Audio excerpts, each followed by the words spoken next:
साथियों, जय भीम, नमो बुद्धाय। जैसा कि दुनिया में महायुद्ध चल रहा है और महायुद्ध की स्थिति है और उसी को ध्यान में रखते हुए भारत में भी बहुत स्थितियां बिगड़ गई है और अभी भारत में पेट्रोल की स्थिति भी बहुत खराब दयनीय चल रही है और उसी तरह से लोगों को गैस की किल्लत चल रही है। तो गैस की किल्लत को देखते हुए भीम सेना ने बहुत बड़ी रैली नागपुर में आयोजित की हुई है और उसी को ध्यान में रखते हुए आप मेरे पीछे जो देख रहे हैं राष्ट्रीय अध्यक्ष जी और बाकी सभी लोग हैं जो इस रैली को लेकर खड़े हुए हैं। तो बहुत बड़ी रैली इन्होंने निकाले हुए हैं। तो सबसे पहले लेते हैं उनका परिचय। सर, आपका परिचय?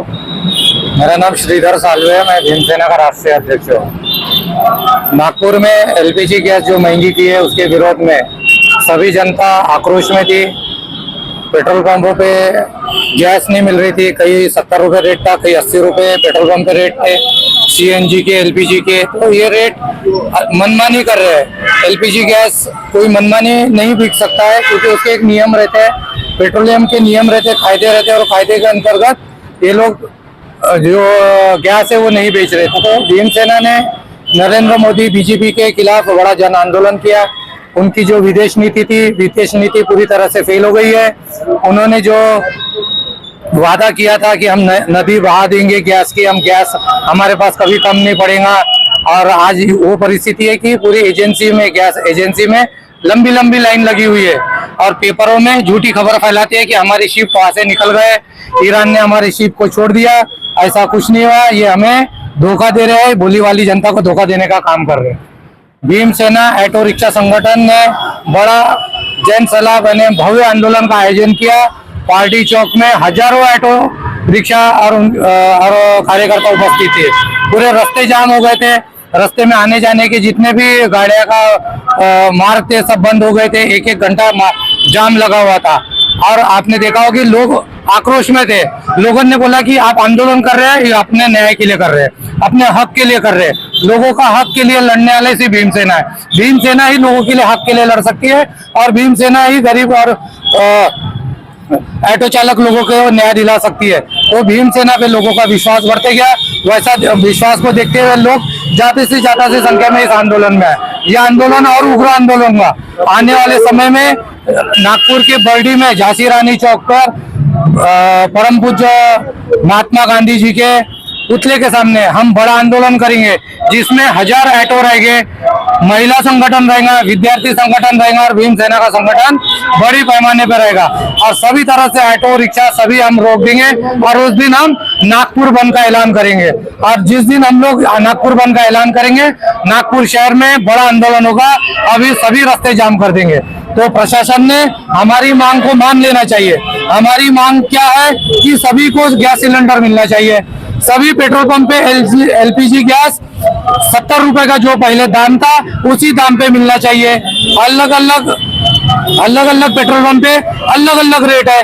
आज अगर रेट देखा जाए तो कहीं 95 रुपए बिक रहा है, कहीं 96 रुपए बिक रहा है, तो कहीं 80 रुपए बिक रहा है। तो ये नाइंसाफी नहीं होना चाहिए। सर, आपको दूसरा महत्वपूर्ण सवाल पूछेंगे। कहा जा रहा है मीडिया के माध्यम से कि मोदी जी ने भारत को विश्व गुरु बनाया है और सबसे बड़ा विकास किया है। इस पर आपकी क्या राय है? देखो, एक विद्वान व्यक्ति हो सकता है तो वो विद्वान की बात करेगा। एक व्यक्ति जो अगर अनपढ़ गवार है वो अनपढ़ों जैसी बात करेगा।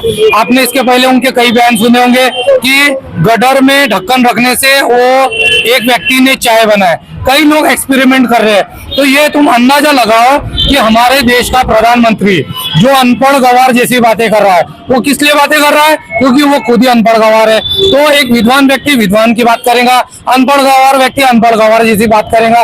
गलती हमारी इतनी हो गई कि हमने एक अनपढ़ गवार व्यक्ति पे एक विश्वास किए। हमें नहीं पता था कि अनपढ़ गवार है।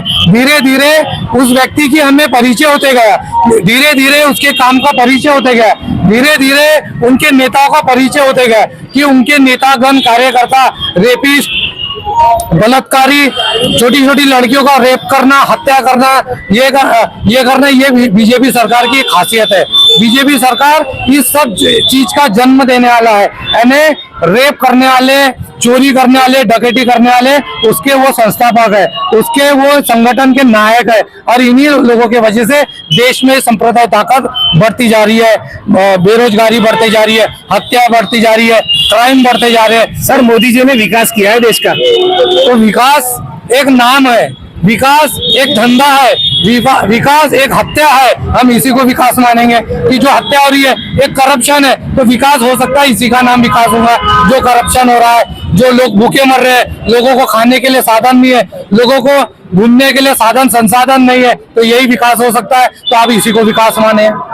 सर, लास्ट महत्वपूर्ण सवाल है कि जो अपोजिशन कहा जाता है कांग्रेस पार्टी को, वो कहीं ना कहीं इस आंदोलन में दिखाई नहीं दे रही है। एलपीजी का सबसे बड़ा किल्लत भारत में हो रही है, पेट्रोल की किल्लत होती जा रही है, लोगों की परेशानियां बढ़ रही है, तो कांग्रेस कहीं ना कहीं दिखाई नहीं दे रही। इस पर आपकी क्या राय है? देखो, कांग्रेस और बीजेपी कोई अलग पार्टी नहीं है। इसके पहले कांग्रेस ने कई साल राज किया। कांग्रेस पुरानी बातों को भूल जाती है और नए नेतृत्व की बात करती है। हम पुरानी बात कैसे भूल जाए? जो हमारे बाप दादा, हमारे लोगों के, बुजुर्गों के ऊपर, जो पूर्वजों के ऊपर में अन्य अत्याचार कांग्रेस पार्टी ने की, हम उसको कैसे बख्श देंगे? अगर उन लोगों ने हमारे बाप दादा को अगर नौकरी देते थे तो आज हम क्वालिफाइड होते थे। आज हमारे बच्चे आज जो ऑटो चला रहे, वो ऑटो नहीं चलाते थे, वो आज गली गली घूम रहे हैं, बेरोजगार बन के घूम रहे, वो बेरोजगार नहीं होते थे।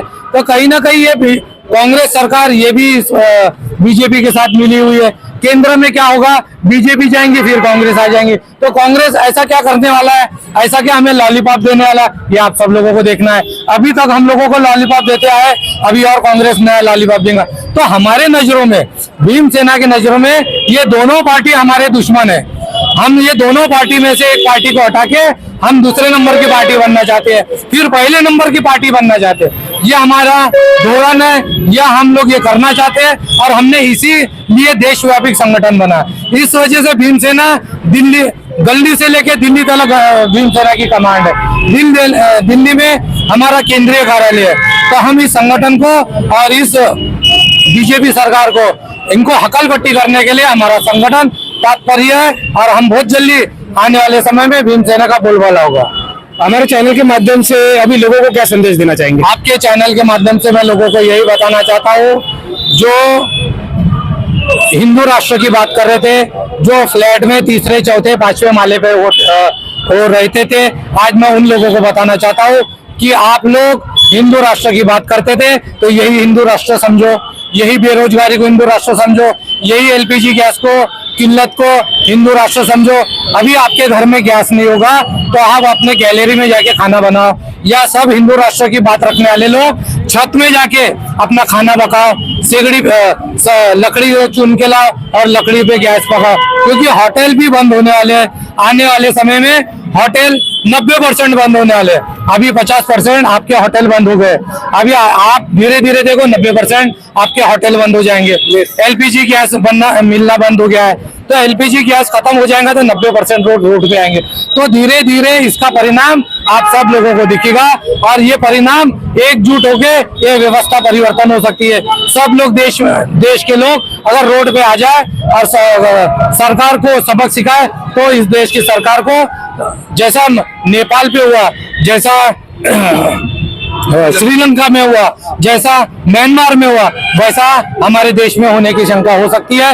इसलिए सरकार को मैं आह्वान करता हूं कि आपने जल्दी से जल्द इस किल्लत को, इस तकलीफ को, इस जनता को झूठ बोलना बंद करो, इस तकलीफ का समाधान करो। अगर आपको राज्य करना है तो हमारी जैसी बोली भाली जनता को हमें न्याय देना है, हमें सस्ता एलपीजी गैस देना है, हमें ऑटो रिक्शा को जो पहले का दर था 65 रुपए, उस 65 रुपए ही देना चाहिए, ये हमारी मांग है। तो साथियों, ये थे भीमसेना के राष्ट्रीय अध्यक्ष जो शशिधर साल्वे। महत्वपूर्ण सवाल ये है कि विदेश नीति बहुत महत्वपूर्ण रखती है, और विदेश नीति की वजह से ही भारत में किल्लत हो रही है। अभी तो बहुत सारी जगह से यह समाचार आ रहा है कि होटल बंद हो रहे हैं, तो आने वाले समय में अगर मेस भी बंद हुई तो विद्यार्थियों पे असर पड़ेगा और विद्यार्थियों का शिक्षण भी बर्बाद हो सकता है। तो इस पर आपकी क्या राय, कमेंट बॉक्स में जरूर बताएं, लोगों तक जरूर पहुंचाएं, शेयर कीजिए, लाइक कीजिए।